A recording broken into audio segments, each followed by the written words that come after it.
avec Derek. Il m'a demandé de lui rendre service. Il n'a pas quelqu'un qui pourrait l'aider, comme une petite amie? Oh, il en a sûrement plusieurs. Mais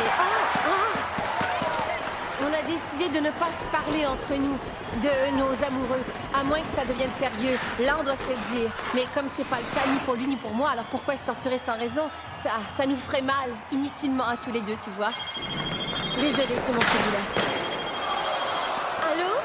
Ah, je parlais justement de toi. C'est Derek. Alors qu'est-ce qui s'est passé? Vous devez trouver ça étrange que je ne l'ai pas étranglée pendant que je la regardais flirter et roucouler avec mon amoureux. Mais je ne l'ai pas fait. J'étais étrangement entraînée par leur badinage. J'étais curieuse de découvrir cette partie de sa vie dont j'étais totalement ignorante il y a quelques jours à peine. Ils avaient un passé.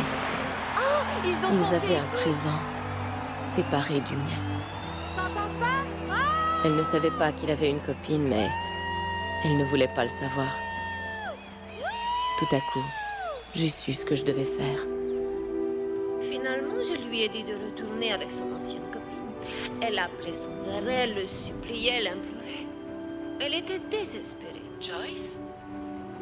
Comment savez-vous son nom? Vous l'avez mentionné. Elle l'a mentionné. C'est vrai. C'est vrai. C'est vrai. C'est vrai? Enfin oui, Joyce. Il est retourné avec elle uniquement par pitié. Barb avait raison. Aussitôt que Joyce s'est rendu compte qu'il lui avait menti à propos de Lulu, elle ne le lui a jamais pardonné.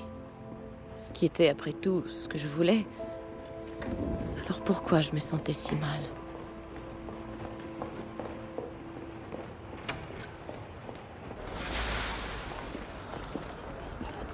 J'aurais pas dû te montrer ça. Non, je l'apprécie, je te jure. Je trouve ça juste frustrant, c'est tout. Je l'ai probablement appelé quelques fois quand il était avec elle, mais j'étais fâchée. Je dirais pas que j'étais complètement hystérique ou pathétique. Mais le fait qu'elle ait su que je l'appelais, ça voulait dire qu'il le lui disait. Et même si elle n'entendait rien, elle était au courant. Ça, c'est frustrant. Joyce, je suis désolée. Je suis vraiment désolée. Il est là, Où ça? dans le bar avec le chandail orange et son affreuse coupe de cheveux. C'est vraiment laid. Ouais, On était là, tristes, toutes les deux amoureuses du même homme.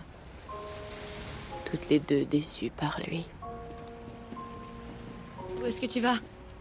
je rentre chez moi. Je te verrai demain pour la pré-entrevue, d'accord? Bonne nuit, Barb. Attends, Joyce. Attends. Je t'en prie. Attends. Le ruban de Lulu. Tu sais, c'est pas vraiment le ruban. C'est le fait de t'avoir parlé tout à l'heure et de voir Lulu. Tout ça, ça m'a rappelé tellement de mauvais souvenirs qui j'essaye de leurrer en ce moment. Une rupture franche, c'est plus facile, tu repars à zéro. Tu t'en guéris et tu vas de l'avant. Mais si tu laisses les choses s'embrouiller ou qu'elles ne se règlent pas, alors ça fait mal. À tout jamais.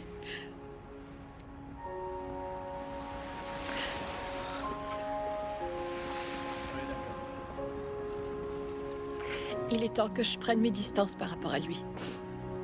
Par rapport à tout ça. Je ne sais même plus qui il est maintenant.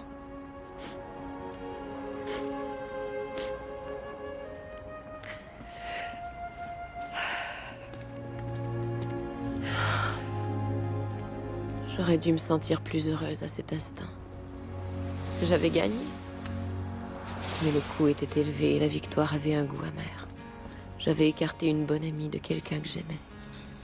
Et rien de tout ça ne me satisfaisait.